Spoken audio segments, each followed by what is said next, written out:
When we first decided to make a series of lessons on the subject of value,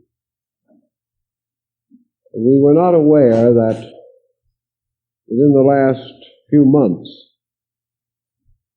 the same idea has cropped up in a number of our Western educational institutions. So it looks as though everyone is moving in the same general direction, perhaps some a little more rapidly than others. But I suspect we can take up a few matters here that perhaps would not be included in the curriculum at Harvard. In any event, we'll see. As our subject of value is to be based largely upon a Zen concept, I think it might be appropriate and quite proper to use a Zen example. The greatest of all Zen artists was the Japanese painter Sesshu. Sesshu lived from 1420 to about 1506. There is some minor confusion as to the exact date of his death. The life and character of Sesshu is rather unique, inasmuch as perhaps he is the only artist in Asia, and possibly the only artist in the world, about whose superiority there is no argument. Among the Japanese people, for example, it makes no difference, really, whether you are a connoisseur or perhaps merely a shopkeeper or a grocer or a woodcutter. If you ask any of these people the name of their greatest artist, the answer will always be Sesshu. This in itself is rather interesting, culturally speaking, because it is not often that we find an artist, musician, or a literati in any level who is universally acceptable. Most brilliant leaders are acceptable only to persons in their own level or their own general area of thinking.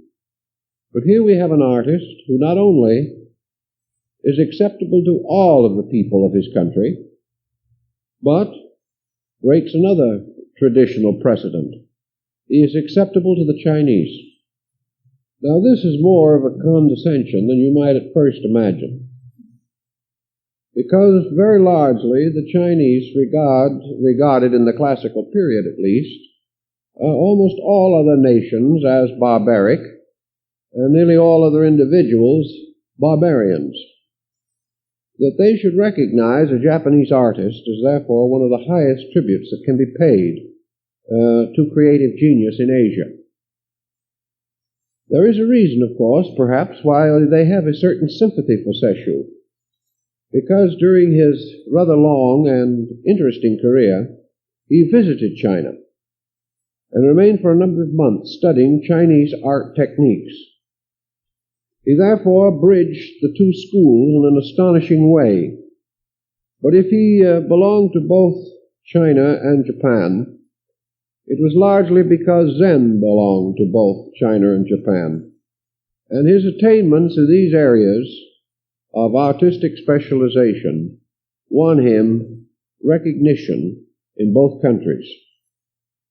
Not long ago, I happened to be reading over an art criticism dealing with Japanese painters, and a very outstanding leader, an outstanding authority in Japanese art, made his criticism of Sesshu, listing his abilities in the following arrangement, and also explaining why Sesshu enjoyed so noble a reputation. And in the order of importance, this very learned specialist gave the abilities of Sesshu in this way. First and most important, Sesshu was a Zen monk. This was his first claim to fame. And in this claim to fame, it was supported by the fact that while he was in China, visiting a monastery there to study art, he was given a seat in the monastery next to the abbot. Well, this is important. This makes for great art. So the first important thing about Sesshu was that he was a monk, and that while he was in China, he was allowed to sit next to the abbot of an important Zen monastery. Obviously, these are the basic qualifications of an artist under any conditions. The second reason why Sesshu is considered great is because the most careful analysis of his life has indicated the continuing nobility of his character.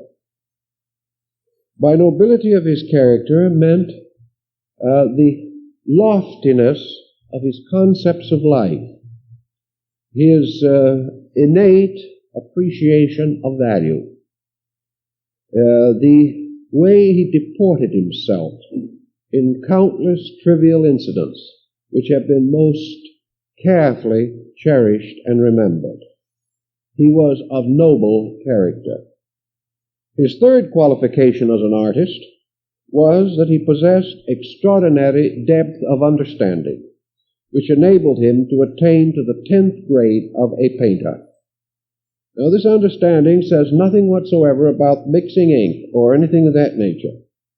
His depth of understanding was his penetration into the mystery of Zen, and he demonstrated this penetration in his famous painting of Daruma, the great patriarch of Zen, in which it is said that he broke through the entire framework of Daruma's mortality and revealed him as a pure principle of power in space.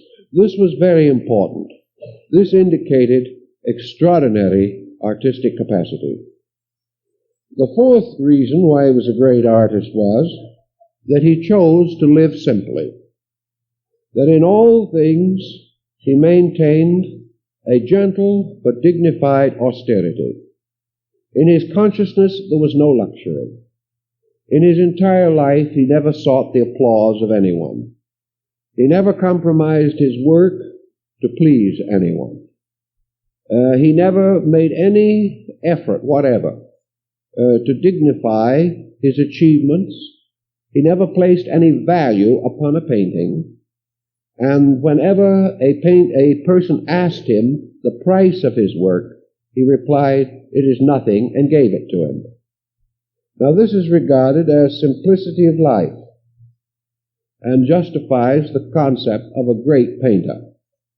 The next and last note on the list of credentials is that he had good technique. Now, this is an interesting point of view. In other words, he was an admirable artist, no one denied that. But that was not why he was great. That was not why he was revered in his own time and admired by those who came after him. His painting, of course, is consistent with this entire concept. He was essentially a sumi artist. That is, he painted in black on white. Only in very slight and sometimes rather offhand manner are light color tones introduced into his work. Essentially, his work is Zen in the sense that it is bones. Bones drawn in black upon white. Bones in which the substance or essence of things is carefully picked out from all of its involvements. And one of his great scrolls, for which he is especially remembered, the scroll of the 4 seasons, unfolds slowly through the 4 great seasons of the year, identifying these seasons with the 4 degrees of human consciousness from infancy to maturity. And in these seasons we find nature magnificently depicted, not merely for the purpose of representing artistically some composition, but in an effort to cause nature to speak, to reveal its own essential structure beneath the surfaces of prettiness or transcendent overtones. Sesshu strikes for the fact which he regarded as the most beautiful part of the entire composition. So it is quite obvious why he is so well remembered and so deeply respected. It was because to the Eastern mind, the great artist must in some way be a great person. Here is, I think, one of the conflicts that we have in our art standards in the West. Somewhat, I fear, to the detriment of our Western standards. This is not intended to imply that an artist in the West must be another Sesshu, or cannot paint a decent picture without being a Zen monk. That isn't the point at all. But the point is that we have been rather, we'll say, thoughtless in failing to recognize the relationship between character and production. To the Oriental mind, there must be good in anyone who does good things. And the problem always is, if possible, to discover this and to recognize that we have a right, in fact, a duty, to make certain that these things with which we surround ourselves are productions of consciousness, that when we are influenced, that we are influenced by something innately superior, that the influence itself may have importance or value to us. And this brings us to the particular problem of the evening, namely the philosophy of value. Looking in our English dictionary, for example, we find what has happened to our concept of value. In all definitions of a general nature in the dictionary, value is associated with economic worth. Value is how much is it worth, not in terms of its nobility, but in terms of its cash equation. If a thing is worth $1 and we pay $1 for it, then we have value. If it is worth 50 cents and we pay $1 for it, then we have no value or less value. And if it's worth $2 and we pay $1 for it, then it's a bargain. That is the way in which we think. Now, in great art, from the earliest time, real artists have warned us against this. They have warned us that value is something which cannot be measured in terms of price. This doesn't mean that good things must be free, but it does mean that value must be present in order to have anything worth what we pay for it.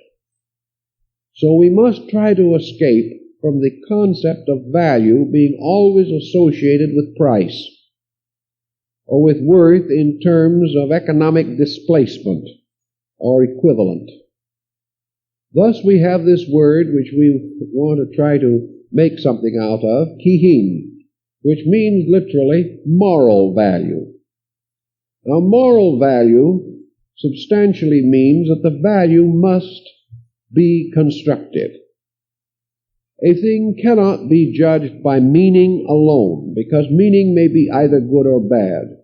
It must be judged by moral value.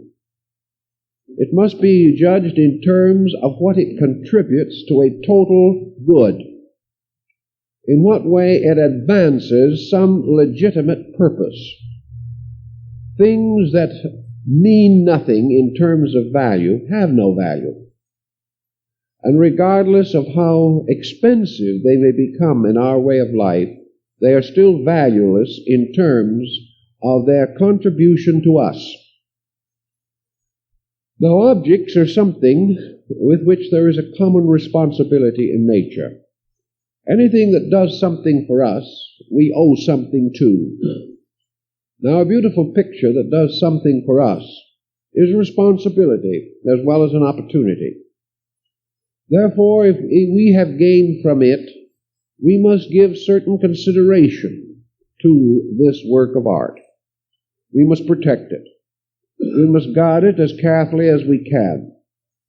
We must make certain that when our stewardship over it ceases, that it will pass on to others whose tastes are similar to our own. One of the things that Zen teaches us at a very early degree is that nothing belongs to anyone. Even Daruma doubted if we belong to ourselves. there is a grave question as to whether there is any proprietorship in the universe.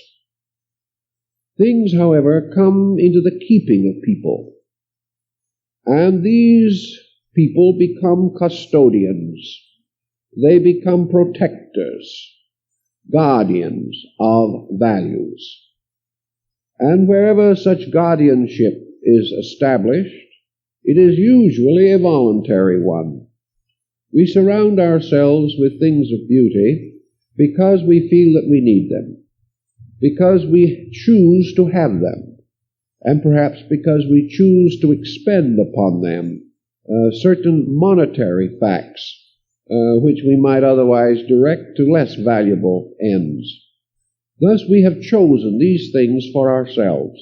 We have paid for them, perhaps sacrificed other things in order to have them. Thus they become our wards. We are given a certain period of stewardship. If a piece of art is truly great, it may very well be quite old. This means that it descends to us only because a group of preceding stewards have been faithful in their protection of the value of that particular thing.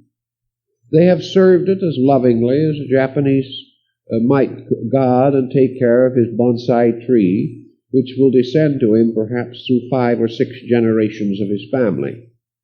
A week's neglect and the tree would be gone, but it comes to him, not having been neglected even for a day by those of his ancestors who may have guarded it and loved it over a period of 200 years. Thus, if a beautiful little object, a fine little bowl, a wonderful piece of carved jade, a magnificent example of crystal, comes to us, it comes to us because others have protected it, because for a long period of time it has been guarded against both natural and artificial hazards. Unfortunately, many great art treasures are gone and can never be revived or restored. But those that do come down because of generations of faithful stewardship. Thus, when we receive this thing into our keeping, we already have a lesson in moral value, if we want to accept that lesson. We have the lesson of the time and the thought, the sincerity and the contrition, the patience, the gentleness, and perhaps even the courage which has been involved in protecting beauty for its own sake over a long period of time. While it is true that many art objects change hands and pass into the keeping of the merchant, most great collectors have held those things which they held most dear until their own passing. Therefore, these have become parts of their estates. The individual who owned them never sold them, never received any economic return for them. They were valued as living things to that person. If his descendants wish to scatter them to other people, that is their right. But the person who really loves does not buy for a profit. He buys to keep, to enjoy, to cherish. And unless it is an inferior object which he outgrows, he will generally take care of it till the time of his passing. Many wills have contained important and interesting clauses relating to these types of heritages or gifts from the past. De Goncourt, one of the great French collectors, left a special note in his will, stating that he did not wish these objects, which he had assembled with such love and patience, ever to pass into a museum or a gallery. He wanted his whole collection to be placed on the auction block and sold at one item at a time and one only, not as a group, but as single pieces, so that collectors all over the world who loved what he had loved might have an opportunity to acquire them. He did not wish them to be held, kept, or put away. He wanted others to immediately enjoy as soon as he could no longer enjoy. This type of thinking is a type of thinking that arises from the kind of value that is associated with art. And while it is true that many art collectors and dealers are simply businessmen, these are not the real lovers of beauty. The real lover is the individual who carefully and lovingly guards what has brought joy and peace to his own nature. Now, what is there in great art that is moral value? Why does it mean something in particular?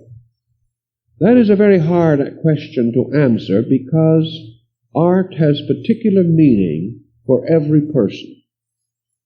Art is very often the handmaiden of some other interest.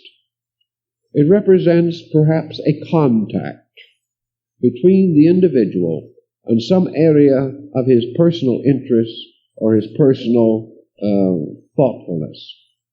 Perhaps, for example, an individual who is greatly interested in history may find certain episodes or epochs in history which he wishes to come into more immediate and intimate contact with.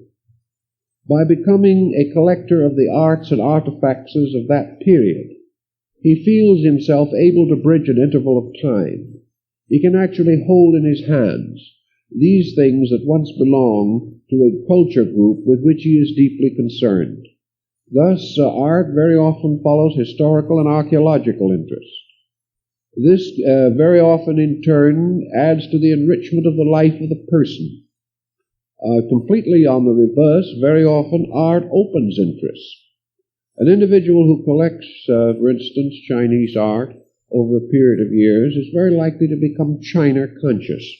He becomes more acutely aware of the cultural institutions, the religions, the philosophies, and all the things that added to the enrichment of the Chinese cultural life. Therefore, a door opens for him. Perhaps his art forms a bridge to a larger world of interests than might otherwise be his. This is quite important to many individuals, especially those who have more or less heavy routine responsibilities and who are therefore greatly intrigued by the possibility of moving thoughtfully into larger spheres of mental and emotional maturity. So art becomes a factor in all of these types of problems. Art sometimes follows some special interest in the life of the person. And we know that there are many individuals who have formed massive and important collections, largely because of the fact that each new edition gave a new sense of maturity to an inward drive that this person had.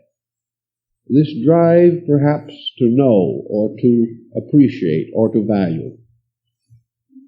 Most all great collectors at various times have expressed themselves as to what art did mean to them. And nearly all agreed that it was a great civilizing force. More than this, that it was a great training of the powers of observation and reflection.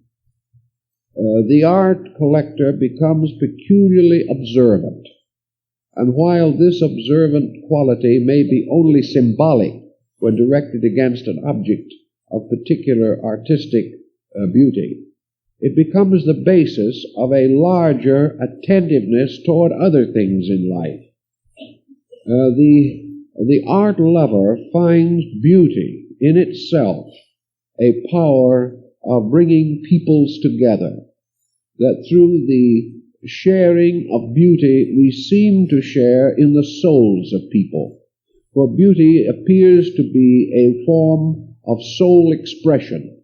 The creativity of the artist, what his ideal hope and patience meant, suddenly comes to us through his work, and we share in a certain degree in the maturity of his dream and in the self-sacrifice and patience by means of which a noble work was accomplished. Art also lifts the individual to a measure from the commonplace of values. Art carries the person from a world of barter and exchange into a world of delicate overtones which do help us to realize the essential power of soul consciousness in the life of man. We get very critical of human beings sometimes, and we become very critical of cultures and of races and of nations. But this tendency to be critical is softened and sometimes completely overcome by a contact with the arts of that people. We suddenly realize that a group cannot be completely or bad, which can produce great good in art. That the love of beauty indicates a certain maturity and refinement where often we least expect to find it. We also sense the honesty, the integrity, the dynamic endeavor of the folk artist, and how primitive man, seeking to express his convictions and ideals, released his soul through art endeavor. Thus we become a little more democratic, a little more universal in our appreciations of things. Distant places seem to come nearer. Old things seem to take on a modern light. Modern things sort of mingle with the ages, and art stands forth as an eternal symbol of man's search for pure beauty. And he cannot make this search unless there is a great goodness in him, a great value in him. And this, more or less, we begin to sense as we sense and appreciate his insight, his creativity, the marvelous designs and patterns which he is able to create. Art, therefore, gives us great psychological insight. It makes us more and more aware that there is something in life except high taxes and bombs. We also realize that in a wonderful way, even the failures of man cannot deny the essential integrity that is locked in consciousness. And we find this integrity in all peoples and in all levels of consciousness, in all times. And we gain a certain faith, a certain understanding and friendship that we might not otherwise ever be able to enjoy.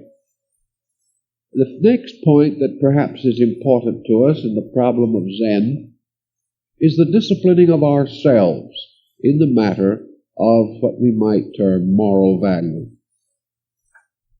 In our modern way of life, the average person is unable to judge, for the most part, what might be termed abstract value. We can judge comparative costs and comparative prices, and we can be terribly influenced by so-called experts. Many persons today in our Western life who collect art are simply victims of dealers. They have no understanding, no actual comprehension of art themselves. They are told something is good. It is proven to them that it is good because it is expensive, and they thereby consider themselves collectors. In the true world of art, this would not be considered anything short of savagery. There is no such pattern in the essential values of things. Therefore, the Western person seemingly has never become exceedingly skillful in the determination of art value. Of course, there have been exceptions, but whereas most nations of the world have developed at least a deep appreciation for their own art appreciation is comparatively poor in the Western Hemisphere. Now, this in itself may not mean too much, but your Zen will warn you that where this appreciation is poor, other forms of appreciation are also poor, and that the individual who is unable to use some discrimination in determining that which is right, fit, proper, or valuable will also have great trouble on the level of industry, economics, politics, family relationships, and every other decision area in his life. We must have some standard to determine the difference between good, better, and best. We must have some instinctive appreciation of value. Not having this appreciation of value injures us ethically. Where we cannot appreciate value as beauty, we are likely to neglect value as honesty. Where we do not have any clear concept of that which is really best, we are likely to be imposed upon, deceived, and disappointed time after time in all of the simple problems of daily living. Thus our arts become involved in our lives, not perhaps because we will ever be collectors, but because as appreciators we give moral force to the things which we accept. What we buy, the manufacturer will make. What we watch, we will get again on television. What we pay theater tickets to see will be the performances that will be given. If there is no discrimination, if there is no essential value, if there is no cultural censorship by the person who is the potential customer, then we can expect very little growth or development in our arts, in our cultures, in our ethics, our morality, or any other form of essential moral good. If our religious life is not clear, if we do not sustain the religious principles which are obviously right, we cannot hope that these principles will ever become dominant in our culture. If our philosophical speculations are so amateurish that we are never able to rationalize any idea sufficiently, we will be imposed upon by innumerable false doctrines, and our personal conduct will fall short of excellence. Thus, the recognition of value becomes highly important to us. It becomes highly important to us even in terms of appearance, because the individual who does not know how to select his own clothing with a certain artistry is simply selling himself short as a personality. Wherever he does not have what we might term good taste, he is going to suffer from the consequences of poor taste. And these consequences are not merely personal. These consequences reach out into the larger areas of his living and have something to do with the structure of his economics and his industries. All these things are part of one grand pattern. And the answer to the pattern always, in good product, in good material, in good merchandise, is the intelligent customer. He is the one who must decide. There will be no shoddy goods unless he will buy it. There will be no imposture in business unless he will accept it. There will be very little corruption in politics unless he will tolerate it. So that in the last analysis, the value standard of the individual is his greatest protection in life. It not only supplies him with an immediate clarity of insight, which can be economically most profitable in these days, but it also gives him moral force in the determining of the way of life which he is going to live. The voice of the people remains the voice of God, but when the people says nothing, then there is nothing to be said. Thus, our moral value problem is to determine these standards within ourselves. What constitutes the good, the beautiful, and the necessary in our own way of life? To come to some conclusions on this matter will enrich us in terms of culture, and probably enrich us somewhat economically, because we will save ourselves a vast amount of useless expenditure. It will also give us greater mental and emotional leisure, because the wrong selection of value very often carries with it heavy penalties in wasted time, sorrow, grief, worry, fear, and doubt. So Zen goes after this keynote of how shall we build a life of value. One of the things that we have always had to worry about, and which has been mentioned repeatedly in lines of great art, is the importance of simplicity in beauty. The average person has not learned that man covers his mistakes with various elaborate devices, that it is nearly always true that your unworthy product will be more elaborate than your valuable product. It is almost certain to be definitely proven that where the individual has Sesshu, as Sesshu had, is in complete control of the dynamic principles of things, he does not have to fall into ostentation. Now we can take an example of value and the attitude of the world toward it in the problems of modern art. But we are not going into a tirade on the moderns. I'm going to pause for a moment in the 18th and early 19th century for some of our horrible examples. This will protect us against being considered unkind to the contemporaries. Today, there is a grave amount of question in the West. Now we'll go back to Western man. Because in spite of all the mistakes we make, Western man does grow. His cultural insight is better than it was. The most difficult problem we face is the intentional misdirection of that insight. We are constantly misleading Western man in nearly everything of value. Occasionally, however, he wakes up and asserts himself. Now, we had an exceedingly bad period in art during the late 18th and early 19th century that produced some of the most spectacular but least desirable of so-called famous artists. And to give it a good quotation, Gainsborough. Now, Gainsborough is probably admired a good deal by many people, but the works of the Gainsborough-Romney period are not good, regardless of how we may look at them. They are masterpieces of technical work, but Kihin is absent. They have no moral meaning. They are not important. Therefore, the history, and you will see this by studying recent texts on the subject, the history of the art of this period is economically most discouraging.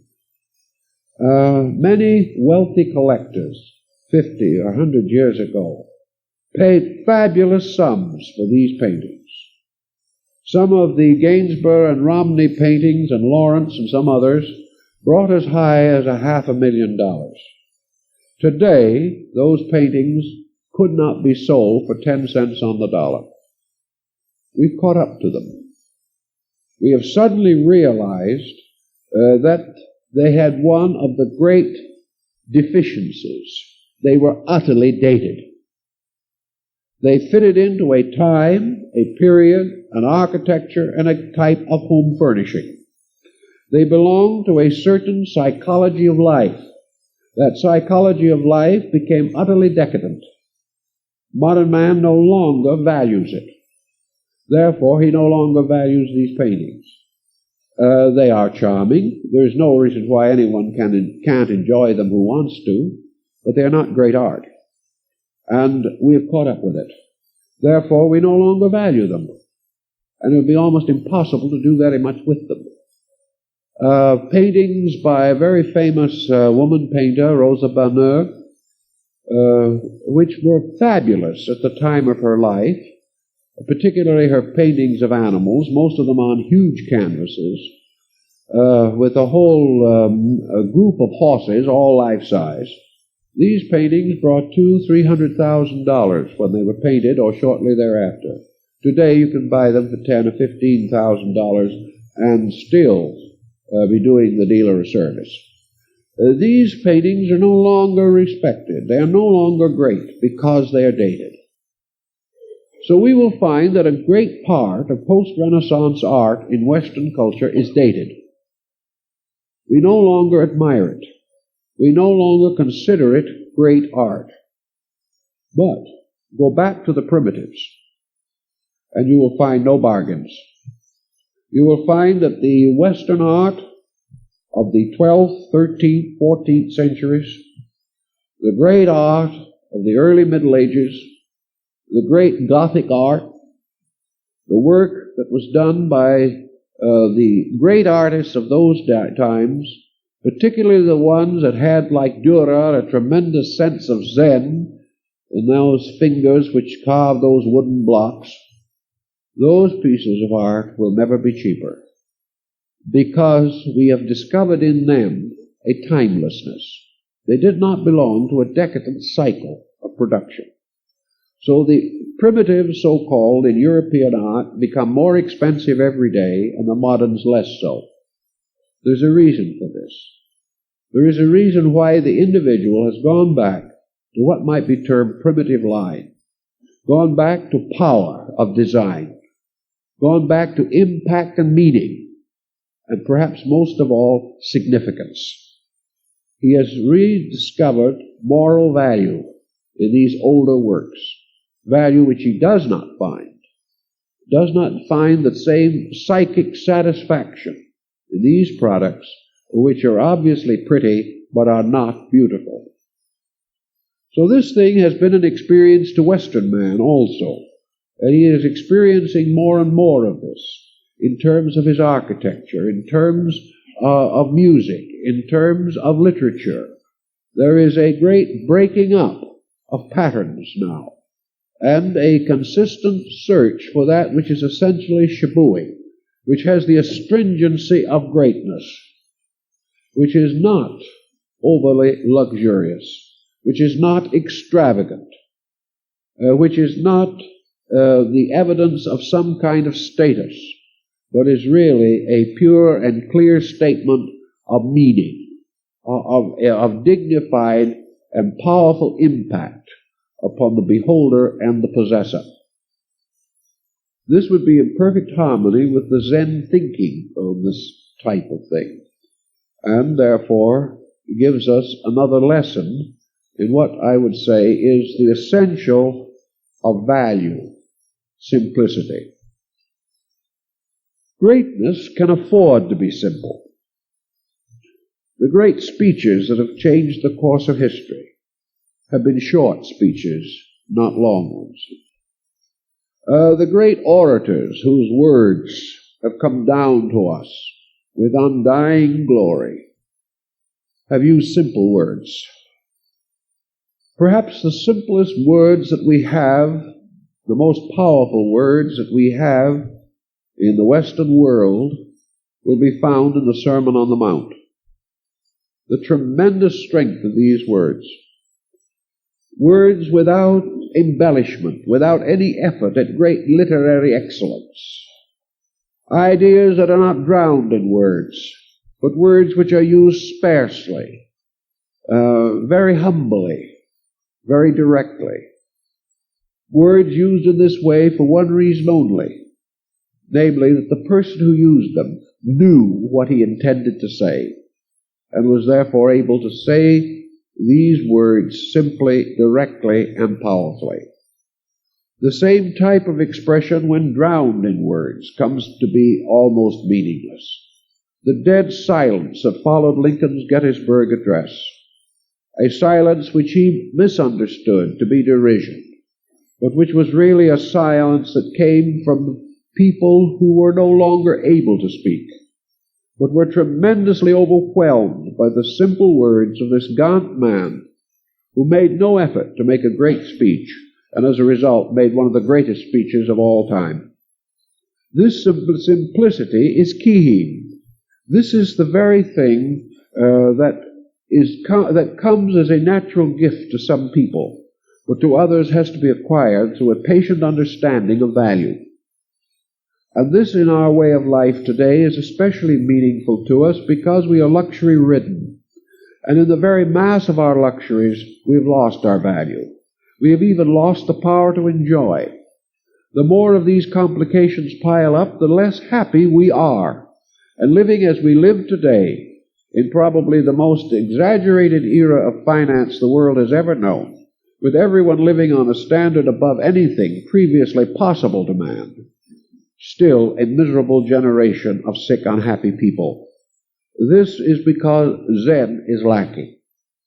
This is because the individual has not been able to cut through the superficial and to discover the essential nature of things that are real.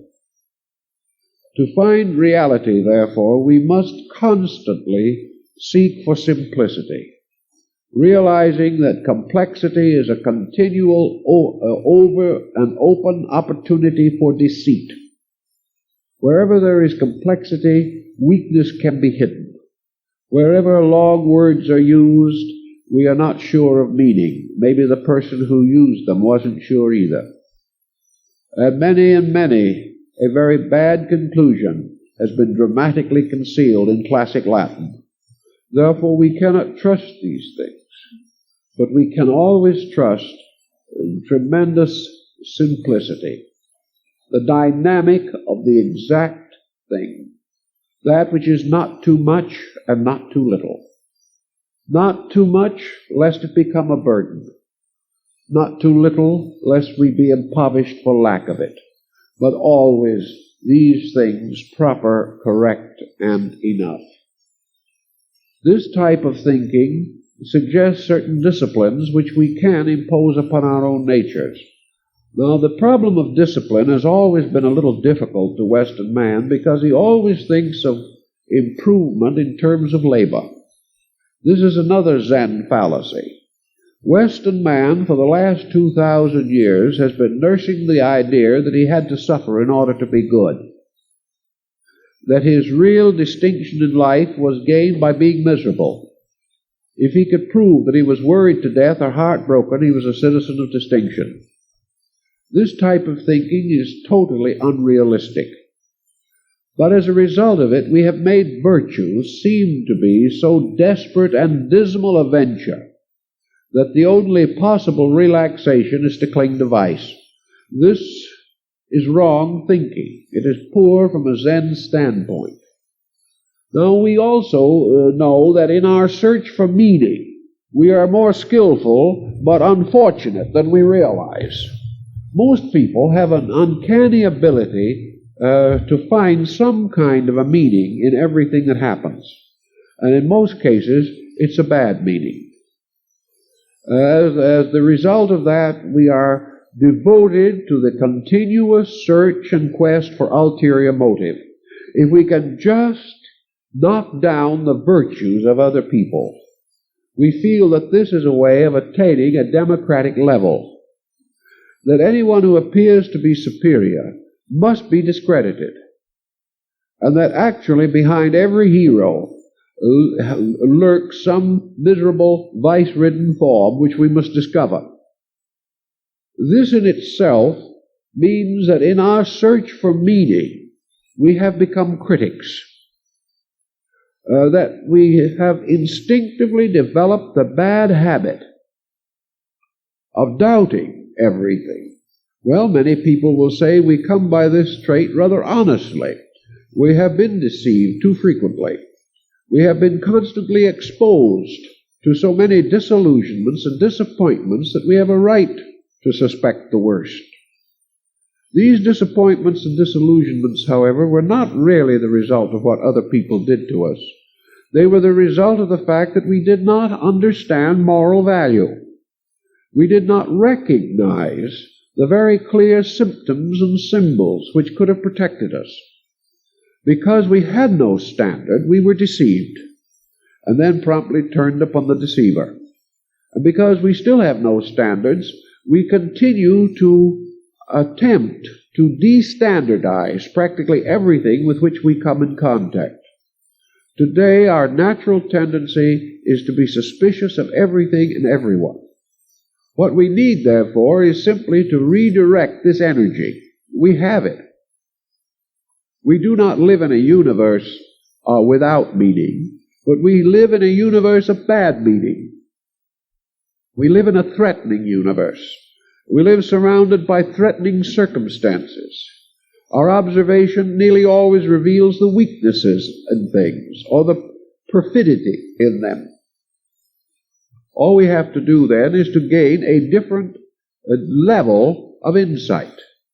We are using this energy all the time, but it is not making us happy. It's not enlarging our lives or enriching us. It is simply making us more and more suspicious, more and more disillusioned, and more critical of the world in which we live. Zen, of course, goes after this situation with a very definite philosophy, and that is this philosophy of never expecting anything to be other than what it is, but expecting all things to clearly reveal their natures if we have the wit to understand. Therefore, we cannot deceive or be deceived if we ourselves have this power to measure value. The moment we apply it, our troubles diminish. And instead of being lonely intellectuals, we become much more useful human beings. Another important thing that the West seems to have gotten a wrong notion about, which I think Zen can help with considerably, is that in our search for value, we nearly always think of value as something spiritual. If we are thinking of positive moral value, we immediately begin to think theologically. This Zen would not tolerate for a moment. The purpose is not to change life into a series of sermons. We are not supposed to simply go out and see in the universe nothing but a vast unfoldment of theological dogma. This is not the end which we are concerned with. We are concerned rather with the fact of things. The fact of things really is the only spiritual reality there is, but this is a spiritual reality that is absolutely non-theological. The discovery of God in Zen, or the discovery of principle in Zen, is not regarded primarily as a religious experience. It is regarded merely as a normal use of function. That the individual should see good does not mean that he is necessarily superior. It merely means that he is normal. Thus, Zen throws great emphasis upon normalcy as being greater than so-called superiority. Normalcy carries with it penetration. The normal person is not easily deceived. The normal person is able to take care of himself. The normal person is also capable of discovering many of the magnificent and beautiful truths of nature and of life, without thinking of them, especially as religious. To the Zen, there is no such a thing as sacred and profane beauty. It is all one beauty. It is all one nobility. The individual is not more noble because he suffers, nor is he less noble because he is down on his knees playing with his children. These things do not mean what they have come to mean in the Western world. In the Western world, our dignities must be maintained, even if we fall on our faces trying to maintain them. In the Orient, dignity as we know it is nothing. Dignity is natural value. The individual who has innate or internal dignity possesses an attribute by means of which all life takes a certain relation to him. It is not an assumed attitude. It is simply a natural power of value. It is the ability to perceive value and live according to it. This is the Confucian concept of the superior man, who is simply a person graciously endowed with humanities. He is not a person who is almost a god. Rather, he is a person who is almost human, and in that has achieved about all that is necessary for man. Because as we have noted before, some human beings are able to be reasonably successful as human beings. Very few have ever been successful at being gods. We are just not constituted for it. There is too much clay in our lower members, and we might as well face this. So our real purpose is to achieve our humanity, and to recognize that the human being, in his natural shape and natural structure, is just about what we have generally regarded a divine being to be. And that in our own natural humanity, as it unfolds, we have everything that is necessary for value, for the appreciation of value, and for the achievement of the state of value in ourselves. Thus, value questing has nothing to do with discomforting or eccentric or unusual practices. The value seeker is not different in the sense of being strange. He is merely different in terms of value because he possesses a little more consciousness of value. This does not, however, make him objectionable, nor does it make him a critic of other men. It is simply that the value in himself slowly enriches and matures his own personal existence, so that he is able to have a fuller, richer, and happier life. Value does not imply inhibition, because actually the person of good taste is unhappy doing that which does not reveal good taste. It is not a problem in which he tries to be good with a desperate desire to be bad. As his consciousness unfolds, he finds his greatest pleasure, his greatest fulfillment in the enrichment of his own value consciousness. So we'll take 2 or 3 simple little problems in which perhaps the matter of value can be better understood. Let us assume, for example, that a person during his mortal years here, whatever they may be, has accumulated a number of things. Now, these accumulations become the basis of a new concept of life. As every once in a while, people get desperate, gather all their possessions, and send them to the Goodwill industries.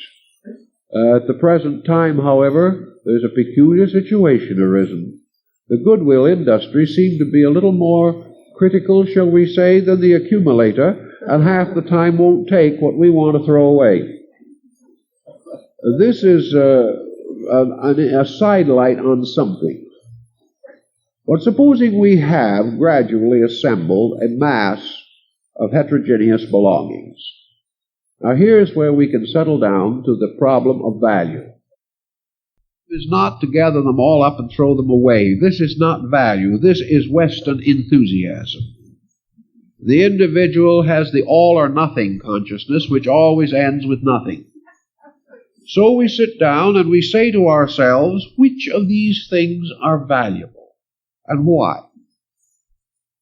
As we go over our possessions, we can say to ourselves, which ones of these possessions remind us of something that makes us feel better, that makes us glad by the remembering of some circumstance, something that is a little symbol of the nobility that has come to us from someone or something in life.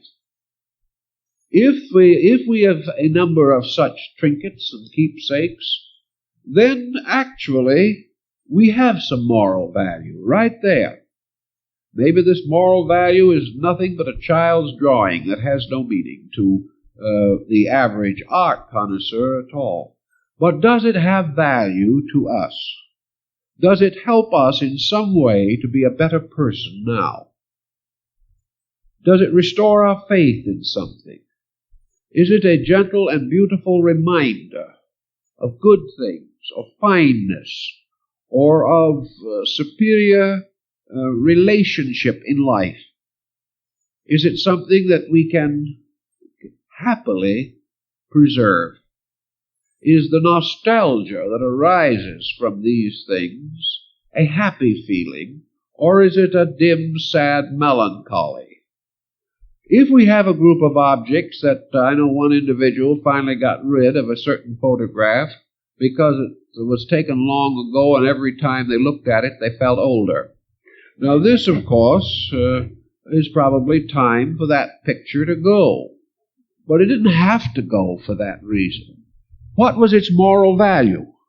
Could it have meant something had it been approached differently? Could it have helped this individual to bridge an interval in his own consciousness?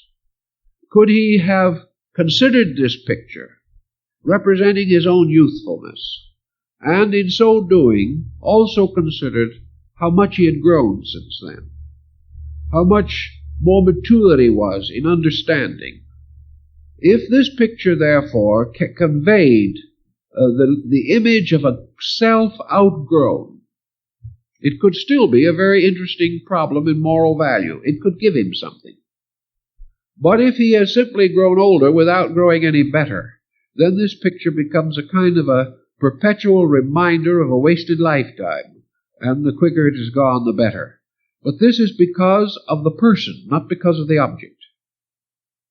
Now we also realize that in these kind of things, there is another sort of discrimination possible. But this comes a little further along, and we can't expect everyone to immediately make use of it.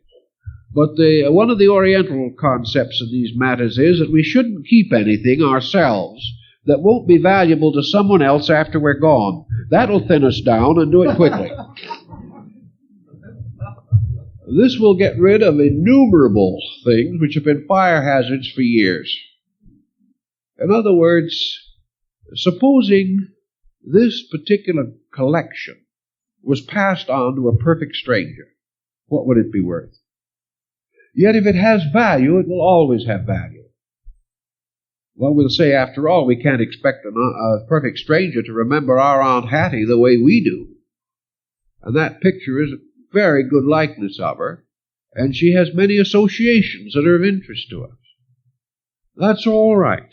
If that is a means of bringing some positive reaction to ourselves, then in that picture there is Kihin, moral value. If we remember her in a way that would cause us to be a better person, then there is value there. But that value is probably for ourselves alone, unless in that face there is a value even for a perfect stranger, and it can happen. There are things which are very personal, and yet in a strange way can make the whole world better. And there are other things that are very personal that are not even making us any better. But as we go further along in the realm of artistry, we have an inclination to recognize the universality of value. That which will really help us, usually will really help other people. And these things which are merely very personal memories, often mingled with regrets, sometimes, although there is a certain nostalgia in them, they're not doing us any real good. There are things which are binding us to old patterns, refusing to let us outgrow certain reminiscences and certain associations. And we might be better to do what the American Indian did, every so often tear up everything and start over. Because these things do not always serve us as catalyzing agencies for good. Very often they tie us to something. I remember one individual who was miserable all their lives because in middle life they lost most of their worldly goods and had very little to show for it except a photograph of the ancestral home. Every time they looked at the picture, they burst into tears. They were never able to get over the fact that they had once lived there. This picture should be immediately relegated to the Historical Society or something of that nature which appreciates fine old colonial homes, because it's doing that person no good. So if you have things around you, the associations of which are not making you stronger, then these things have no great value. They have no kihin. They do not make you face life with greater courage. Now, you may have so many things mixed around in a situation of this nature that instead of working for you or against you, they simply confuse you. You are surrounded by meaningless things. Things that perhaps might have meaning to someone else, might have had meaning to you at one time, but things which have ceased to have meaning. Now you can sit down very quietly with these things and say to yourself, have I exhausted their meaning? Have I overlooked a great deal? Is there meaning here that I don't remember, haven't thought about, haven't recognized?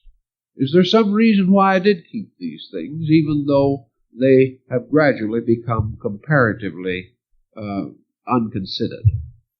If you can't rescue meaning from these things, then they are cluttering life. Then they are confusing. They're carrying into the psychological nature of the person a certain untidiness. And one of the great secrets of moral value is this tidiness of things. Either what you have should serve you, serve someone else, or be respectfully and reluctantly, as the Japanese do, buried with military honors. In Japan, for instance, when a well-known and well-loved and well-used article is either no longer good because it is worn out, although longer valuable because of its associations, no one would think of destroying it in the common sense of dumping it into the nearest garbage can. What would be done with it would be to take it quietly to a beautiful place in the forest, dig it a little grave, bury it, and say a prayer over it. Because, after all, at one time or other, it was a faithful friend, a useful help in some emergency. It was meaningful to someone. And in those countries in old days, they never even threw away a newspaper, because a newspaper had at least given them a message that might be important to them and was entitled to dignified burial. Well, we may laugh at the idea of the dignified burial, but consider the number of corpses that we leave above ground as far as these things are concerned. At least these people have the good taste to bury their dead. We try to live with it, and we find it very demoralizing. So we begin to gradually sort things toward simplicity. Now, as we gradually get rid of things that are not particularly valuable, we begin to reduce ostentation or to reduce confusion. And gradually, as the things that are not very meaningful begin to disappear, what's left becomes more and more significant. Sometimes more and more of a problem. Because it's quite possible that when we are living in confusion, we don't notice how bad a chair looks. But when it stands all by itself, we can say, how have I lived with it this long? If we have the curtains in the room all pinned up with pictures of our relatives, we don't notice that the curtains themselves are in rather bad taste. But take off the pictures, we wonder how we can continue to live with the curtains. This is an experience that we have. So little by little, that which is not good for us becomes apparently not good for us. We sense it, we know it. Whereas previously, by confusion, we were able to ignore the entire issue. But we can never ignore the psychological effect of these things upon ourselves. Nor can we ever ignore the psychological effect of confusion upon the integration of our own personality. So little by little, we reduce these things until we come to a more or less stark simplicity. When we begin to do this, something else begins to happen. After we remove all of these knickknacks and this cluttering, and this can be an internal process in our own minds just as easily as it can be a process in a house or an apartment. As we begin to get rid of the bric-a-bracery, so to say, we begin to find that simplicity may be hard to live with. One of the reasons why simplicity is hard to live with is because it demands more from us. The simple life must be a more valuable life, or it is simply a bare life. Here we come face to face with a reality. If the room is empty, because we have thrown away all the junk, then we are forced to live in an empty room. Now, there's nothing more tragic than an empty person in an empty room. This is compound emptiness, and it's most trying. Under those conditions, our first thought probably will be to go to the nearest auction and fill up again, because the very presence of this emptiness is a burden on our spirit. We can't associate emptiness with cleanliness. That is, cleanliness not of dirt, but cleanliness of accumulation. But after we begin to simplify the situation, things begin to happen to us. One of the things that happens to us is that we begin to feel certain needs for things that are essential or valuable. We've gotten rid of those grand old chromo portraits and lithographic, we'll say, landscapes that once ornamented our walls. They were pretty bad to start with. We didn't mind them as long as they were mixed in with 1,000 other things, but when they were all by themselves, we couldn't stand them any longer, so we got rid of them. Now we have empty walls. Well, most people are not quite ready for the entirely empty wall yet. That is an asceticism that gradually changes a home into a monastery, and that is not the idea. But now we begin to think in terms of what would we want to put on that wall. What now would make this place, this house we live in, warmer and better and closer to an expression of ourselves? In olden times, it was very hard for Western man to get self-expression because he inherited too much. He got all the family heirlooms, and he was a traitor if he destroyed one of them. He kept them carefully to pass on to his descendants, and by the third generation, someone had the courage to throw them out, but not him. Today, we don't do this so much anymore. Vast accumulations are not very practical. We live less and less permanently and in smaller space. Therefore, we do not have such a tendency to preserve old things.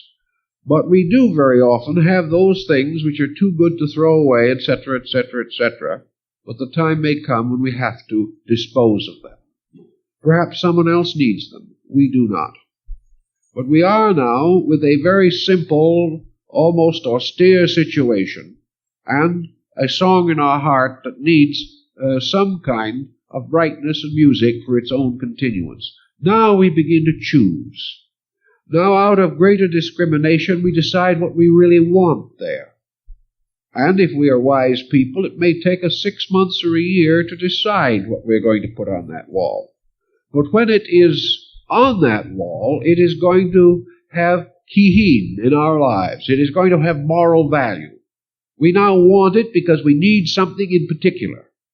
We've gotten rid of the things we tolerated, or the things that we lived with so indifferently we forgot we even owned them. Now the thing has meaning. Taste begins to move in ourselves. Consciousness begins to determine what we are going to have. And little by little, we make these changes until we finally have a few better things to live with. These better things do something for us. They help us in the process of expressing our own consciousness. Their simplicity becomes orderliness in our psychic integration. We are better people because we have learned to understand this betterness. Well, when the time comes, however, to suddenly start this betterness problem, we are likely to feel a little bit lost. Many people suddenly discover that they have no idea what kind of a picture they ought to hang on a wall. They haven't the slightest concept of a good color for the room in which they're going to live. They don't know what would be a really suitable and attractive carpet. They don't know. So they try to get some help on this subject, some advice. And there's always someone to advise them. And they will advise them what kind of carpet to put down just as quickly as they'll advise them what candidate to vote for. And the individual will be moved by the same series of weaknesses in himself. He doesn't understand. He doesn't mean not to understand, but he simply has grown up, become an educated person, perhaps a parent, success in business, a respected citizen, has the slightest idea what color carpet he likes best. He just doesn't know. So he goes down where there are 500 samples and he's worse off than he was before. He just doesn't know. The only answer in Zen for this situation is to sit on the bare floor until you find out yourself. Decide what you want. If you find something and you think you like it, and you put it down and you immediately hate it, that is Zen. Get rid of it and start over. Educate yourself. Because what you are doing when you say you're educating yourself is really you are expressing something of your own inner life. Though it is naturally desirable and helpful for the person who is going to do something about the Zen attitude to have some little understanding of the subject. He can't always immediately step from a chaos of confused values to an admirable power to select correct values. But fortunately for him, there are many ways in which he can learn. He can learn through good books. He can learn by going to the public library and studying not how to decorate his home, but perhaps studying Zen art, studying what constitutes fineness. What is it that made Sesshu great?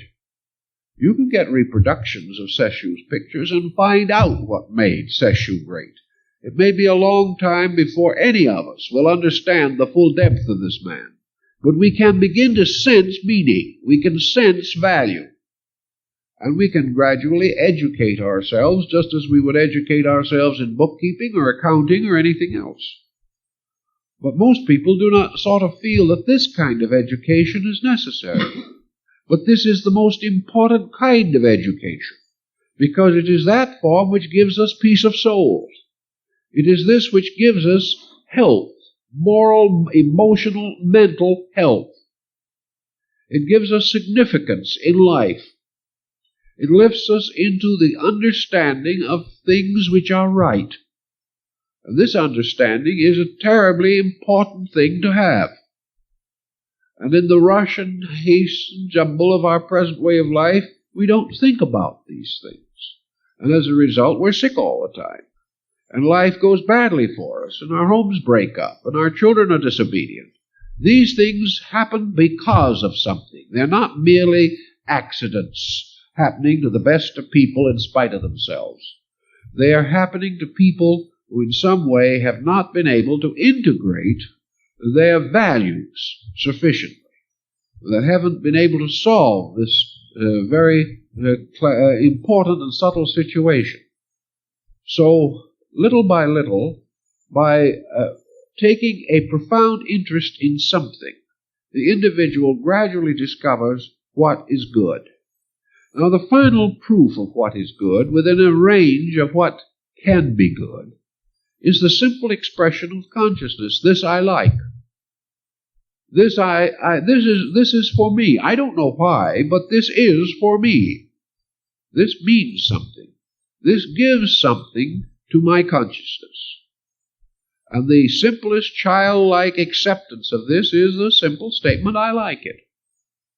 And if this is uninfluenced by other people, if this is uninfluenced by price, if this is uninfluenced by fashion or the modes of the day, but arises from the deepest part of our own understanding, when we say, I like it, that means that it is right for us at that particular time. Now, perhaps 5, 10, 20 years from now, we may not like it so well. We shouldn't. Unless we have been far wiser than we realized, we should outgrow that which we like, but not immediately. And as we outgrow it, we will instinctively replace it if we do not allow some false values to cause us to hold on to it. Thus, the final power of Zen is the simple, direct statement of this I like. It gives expression to consciousness. If we catch ourselves liking the wrong kind of things long enough, we will begin to doubt our own taste, and then we'll do something about it. But the simple term of why do I like it, if you can break it down, if you can rationalize it at all, it is that it should do something good to you. It should do something to make life a little more valuable. It should open a door. Every picture on a wall should be a window into something, into some form of understanding. This doesn't mean they should all be pastoral scenes by any means, but they should be things which open doors of appreciation, that transform limitation into openness, the airiness of freedom. Everything that we have should free us, never enslave us. The only enslavement is our responsibility to guard and protect that which is good. Otherwise, these things are all open doors to experiences of consciousness. You will find this type of philosophy keeps things rather simple. It saves us a lot of money in the long run, because it prevents us from accumulating things which we will never really want.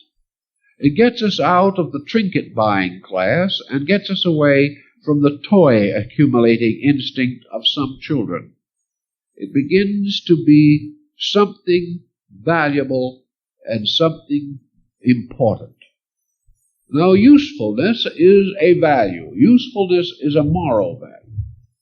Therefore, there are many things that we have to own or possess that we need because we use them. Zen would never for a moment recommend that the individual not make proper use of those things which are necessary for him. And in our way of life, necessities reach out into fields of luxuries that our forefathers never knew. This means, perhaps, that we now include certain luxuries among necessities. If this is true, there is no effort to take them away from us. The problem, however, always is to try to reduce these things to their minimum, always recognizing that we become servants of anything we possess that we do not use, that we become servants of things which require more care to maintain than this good which they provide. And because we are status-seeking people, and because our image is influenced by our possessions, many individuals become hopelessly overburdened in an effort to appear to be prosperous. This is not the answer to any essential value whatever. In the problems of things necessary, there is also moral value, because these things necessary teach us. Every device and contrivance that we have is based upon a principle of some kind. This principle can be important. It can be instructive. It can be valuable. Also, all conveniences that we have are time or labor savers, at least theoretically. Consequently, they are protecting our time allotments. They are protecting our energy reserves. Therefore, in turn, they provide us with greater opportunity. Conveniences are only instruments of liberation. They are only valuable because they enable us to have more time for important activity. The individual who fills their home with every labor-saving device that they have develops by this means a considerable amount of leisure and spends this entire leisure watching television is really caught in a vicious situation. He has bought the leisure, he has paid for it. He has surrounded himself with means of labor saving, but he has no understanding, no spirit of Kihin to help him to do something with the time and energy he has saved. So Zen comes in with a very important thought, namely that the automatic dishwasher is of really no value unless it frees the person to do something more important than wash dishes. It is not the purpose of the dishwasher merely to save labor. Its purpose is to free human consciousness to grow. And if the consciousness doesn't grow, the whole project is a dismal failure. I remember some years ago, a well-known family had a Japanese houseboy. This young man was a master flower arranger, and he was also a master of a number of related Oriental arts. One day the family came home and found all of the important and expensive gadgets out on the back, in the backyard, stacked around the trash can. It was a very bad moment for the family. And they immediately got all ready to throw the Japanese houseboy out on his ear.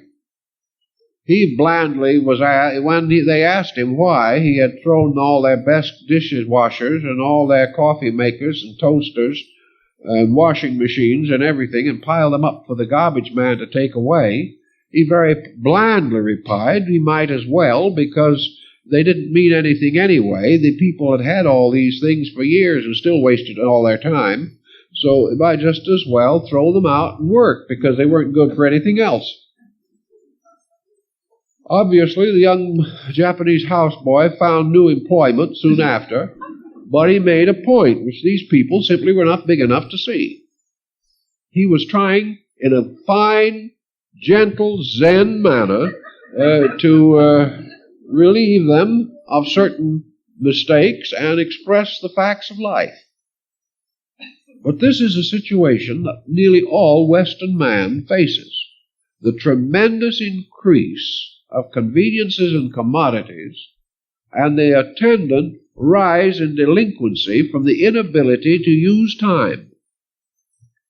There's absolutely no reason why we should have all these devices if the free time is going to be spent in worry. And lots of it is.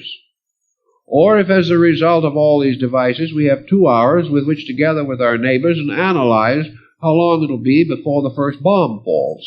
There's no use in having devices under such conditions.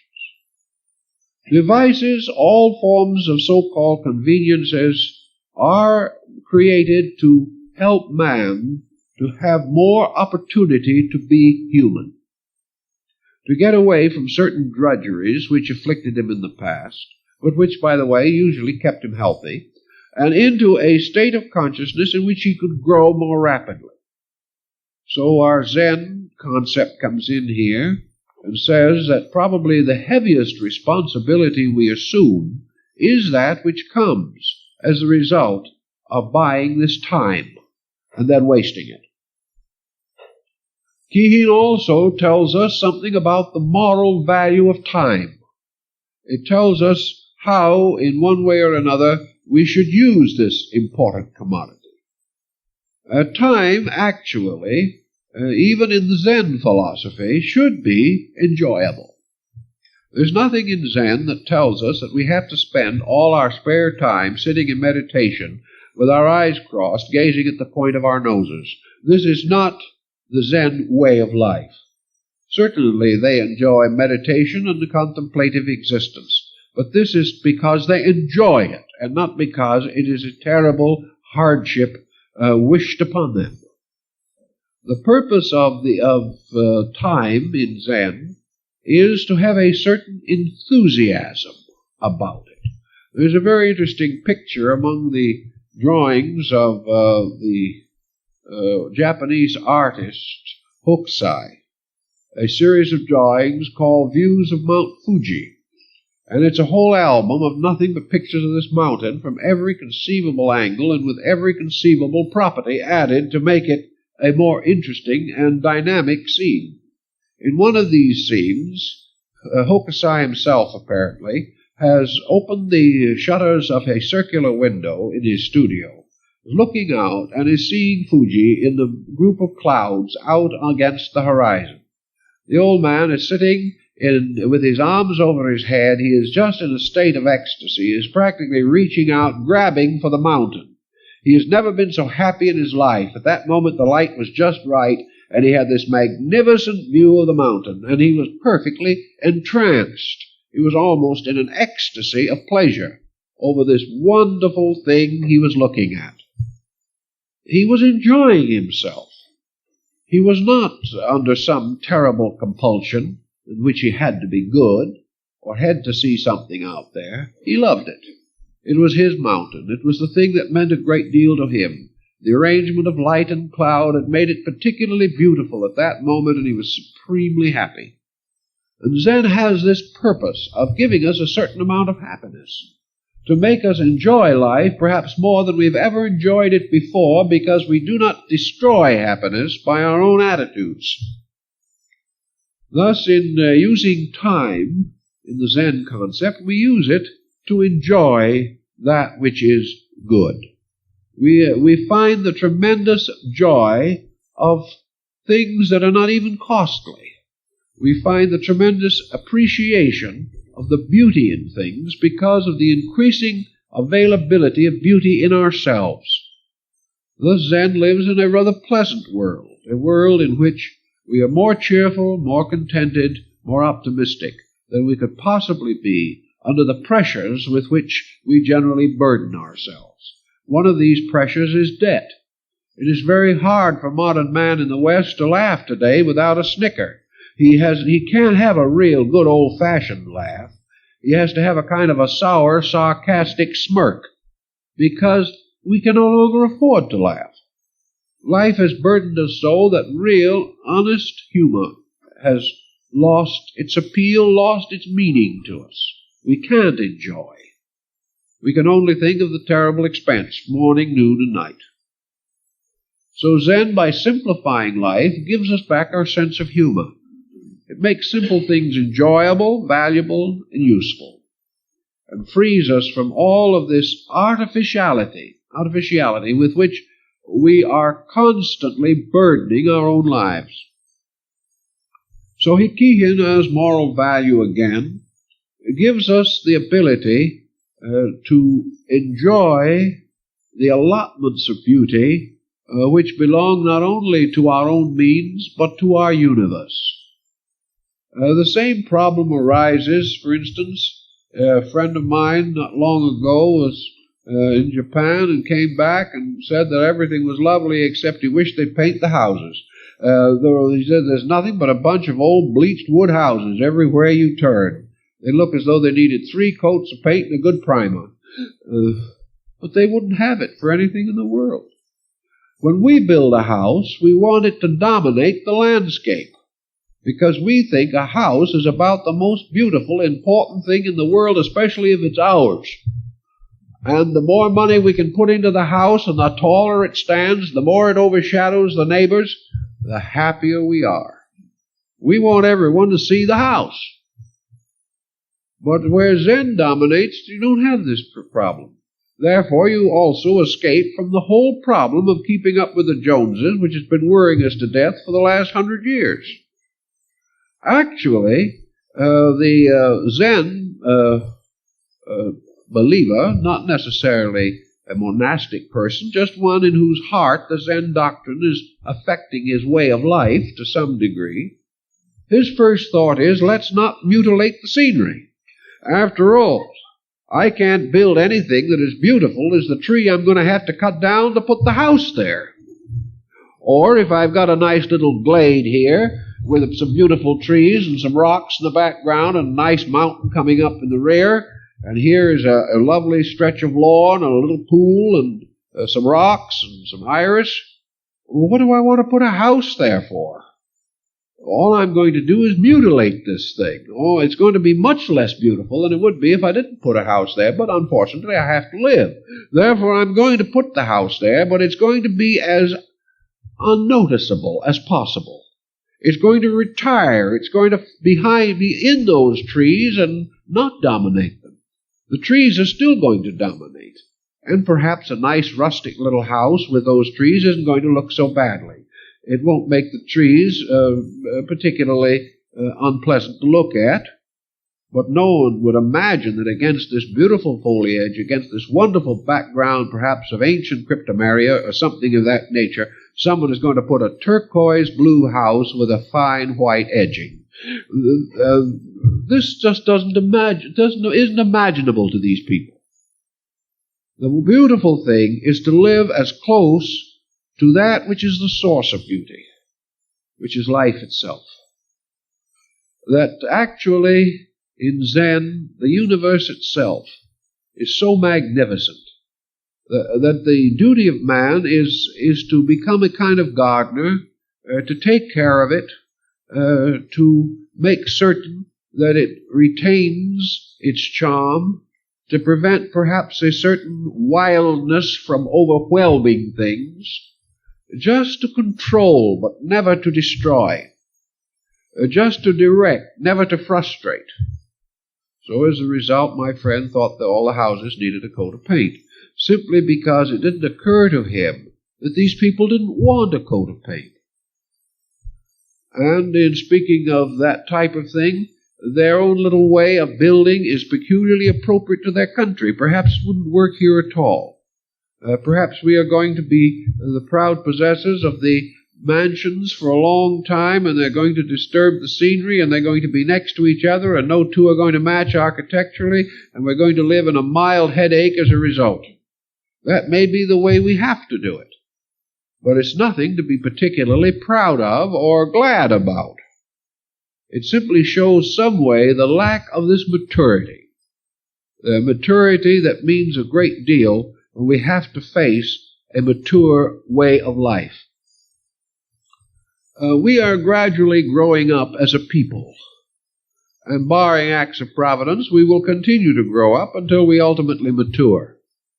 And as we grow older, we are going to face the problems of maturity. And as we face these problems, we're going to realize that we can only face them if we are mature ourselves. The day of the perpetual adolescent is disappearing. The responsibilities of existence are growing heavier every day. The average individual is not making the necessary adjustments to accept a new way of life that is coming upon us and is inevitably here to stay. In order to meet this new way of life without shock, without stress, without pain, without tragedy, we must move ourselves. We must adjust to something more mature. Well, what is there more mature than man that he can adjust to? The Zen monk says there's one thing always more mature than man that he must adjust to, and that is his universe. Actually, survival is adjustment. It is acceptance. It is the individual fitting his own personal ambitions and purposes into a universal pattern that is mature and is continuing. Human styles come and go. Human periods of history will come and go. But nature goes on. The universe goes on. And man has his greatest probability of survival by adjusting himself to these large universal patterns. These universal patterns are not broken by tiny fragments of ambition as human patterns are. They're not measured from one war to another. Nature's motions are measured by the seasons, by the centuries, and by the ages. And nature keeps on going in a strangely wonderful and faithful way. And everywhere in nature, the truths of nature are apparent. And man must live a little more in the consciousness of nature. And here in the West, we are losing that contact as day by day we fill up the earth with more and more of our own human activities. Now, there is talk about continuing increase in population explosions, and the fact that perhaps less and less of this Earth's surface is going to be available for natural contemplation. But as yet there is room, and if man grows adequately, he will gradually grow until nature and his own nature become so completely identified that he will then have the roots of endurance in himself, but he doesn't have them there yet. He still has to depend upon something greater, something that has a more real or more substantial finality about it than what we know in our daily experiences. So in our way of life, it becomes very important that we get a naturalness as against the artificialities which we know. Now, what are the natural things that Zen recognizes in the human being? Zen recognizes the essential dignities and values of those phases of human nature which are natural. Therefore, that man truly maturing matures in natural things. And what we call sophistication has practically nothing to do with maturity at all. Our idea of maturity, which is a gradual overwhelming of nature, has no place in Zen philosophy. What are the simple things that human beings really most enjoy and by which they are most secure in their life? One thing is, of course, that every human being needs to work. Zen is very particular about the fact that every human being must be occupied. They must be constructively occupied in some way. What we call a leisure class is a class that is wealthy enough to afford misery. Any individual who thinks in terms of leisure thinks in terms of pain, whether he knows it or not. Leisure, actually, to the Oriental, Chinese, even the Hindu, more or less feels the same way about this. Leisure is nothing more or less than time which is set aside to purposes that are peculiarly and uniquely our own. Leisure is therefore an opportunity for a special kind of work, but never an opportunity to do nothing. So man naturally wants to work. He must work in order to be healthy. He must work in order to be tired, to digest his food, to do the various simple things which maintain mental, emotional, and physical equilibrium. The person, therefore, who is able to afford not to work must also be able to afford the doctor's bill, because he will have it, inevitably. Work is therefore a sign of dignity. Leisure is not. Today we think of the person of leisure as the fortunate one, and that this is a status symbol of the greatest importance. The man who doesn't have to go to his office and can spend his day at the golf club is thereby a privileged person. Actually, this whole concept is wrong. Actually, the individual who has not experienced the privilege of labor has something to learn about the essential mystery of life. The second thing that all human beings need, the second perhaps only to their work, is a certain basic companionship. We need friends. We need people with whom we can share, through whom we can express, to whom we can communicate. We need to have a few persons, at least, with whom we can indulge in a mature enjoyment of life. Therefore, true, honest, sincere friends are essential to the civilized state of man.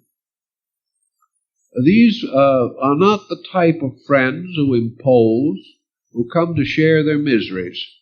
The true friend is the individual with whom there is communication. And this communication is only possible where there are mutual interests. So after perhaps labor is communication, is sharing. We also need to give. It is tremendously important for the individual to have some responsibility or activity which claims a large part of his own life. We find our lives by giving our lives to things that we regard as more important than ourselves. Therefore, a person without a mission of some nature, without a sense of value, a sense that something or someone is better because they live, a person lacking this lacks most of the value of an important life. Then a life must have beauty. A life must have its participation in the dignities of value. A life must have appreciation of that which is important and true and valuable. A life must have the sense of fulfillment.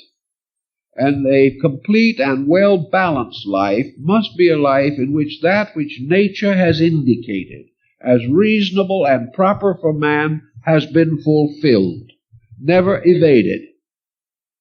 Consequently, any effort to escape normal and reasonable responsibility impoverishes life. If the person lives a normal life according to nature and according to the artistry of his own consciousness, he then has written his poem, for his poem is his life. He has composed great music, for this music is his own character. And he is an artist because he has artistically used the elements of his own opportunities to build together a magnificent painting of his career, of his value, of his meaning to other people. Zen on this basis simplifies things but takes away nothing that is essentially good.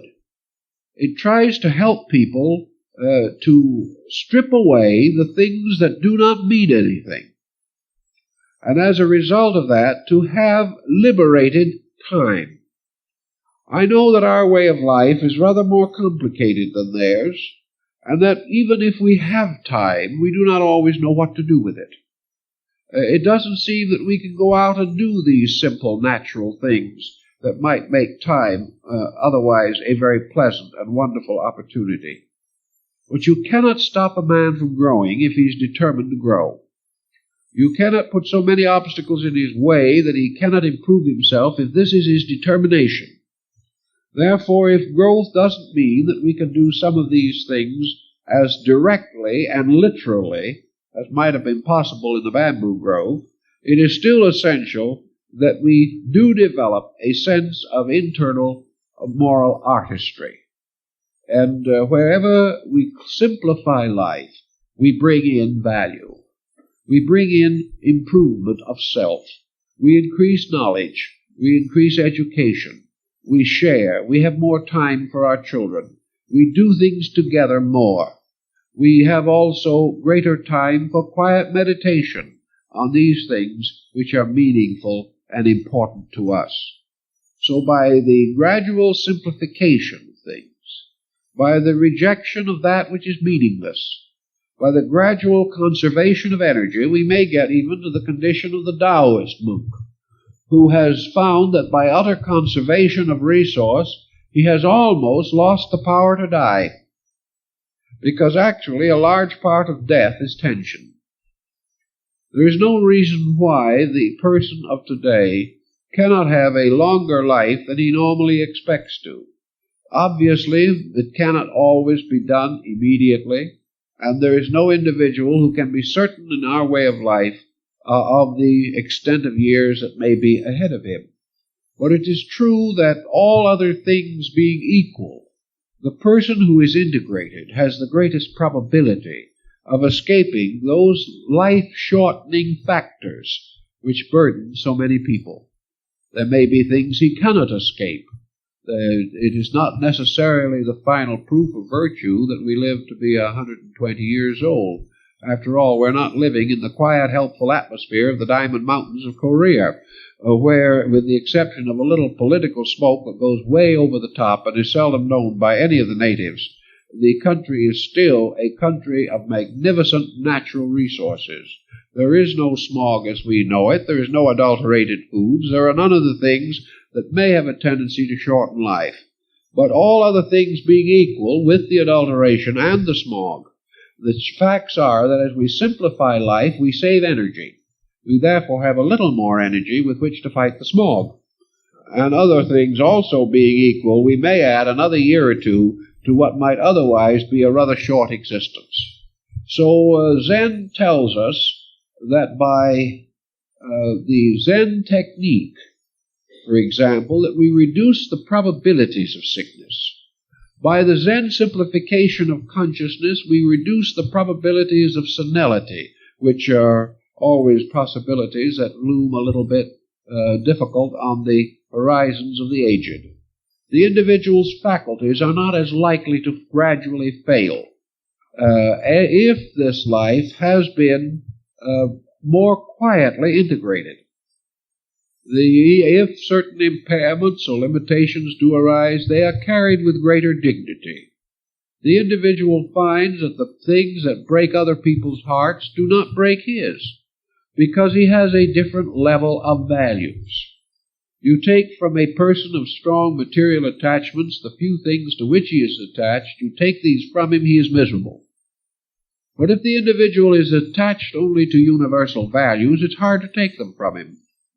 If he is attached only to principles which are eternal, it is hard for these ever to disappoint him or disillusion him. Therefore, he is free from a great many of these tensions and stresses, and enjoys instead a greater sense of internal well-being.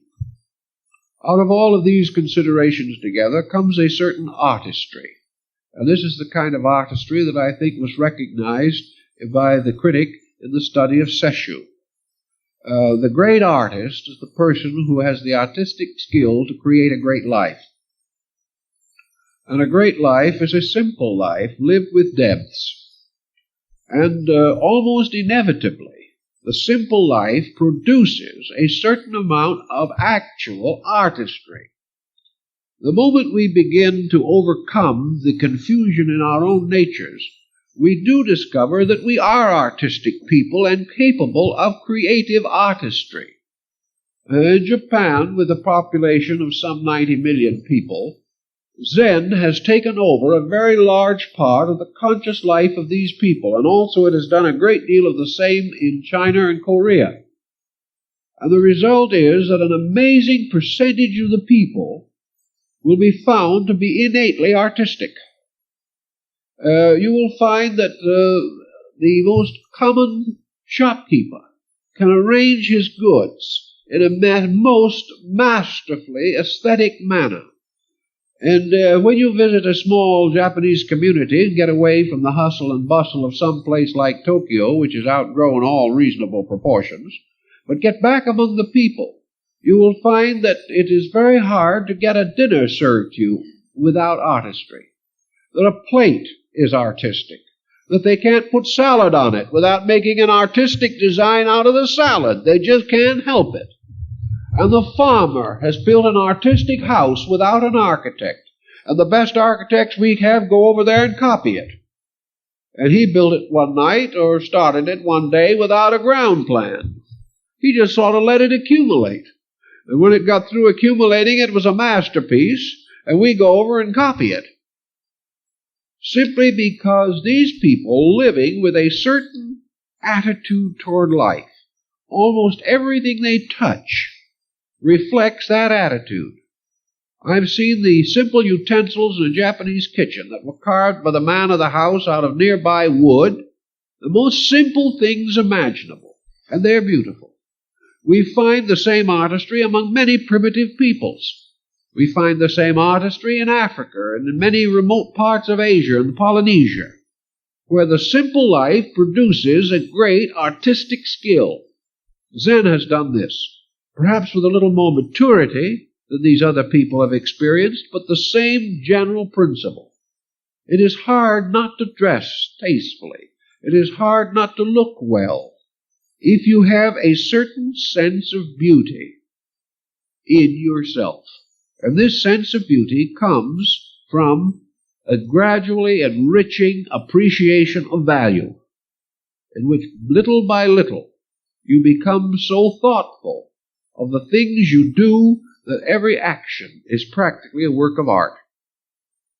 The artistry arising from this is extremely naive. These people are not even aware of it. It is simply Zen working in them. Zen giving them a certain simple directness of action, which has all the charm of nature's own way of doing things. And because we naturally like things to be attractive and charming and beautiful, of our own accord we would make them that way. And by means of simplifying life, we have greater opportunity to act according to our own accord. When we are under tremendous stress and strain, we cannot be ourselves. Simplify life, and more of ourselves will show through. And this showing through of self will almost certainly be an improvement. It will be a greater sense of value. We will have more charm, more appeal to other people. We will have greater, even material success in life, because the things that we do will be done graciously, charmingly, pleasantly, and cheerfully. These values come from Zen, in these people at least. Now, other causes can produce them also, but there are very few places in the world where these principles have been so scientifically studied, so completely analyzed, and made so directly into an active philosophy of conduct. And for that reason, I think our study of this subject over the next 4 evenings will add something to this general picture. And now I think our time is pretty well up, so we'll let you go home now and work with the knickknacks for a while.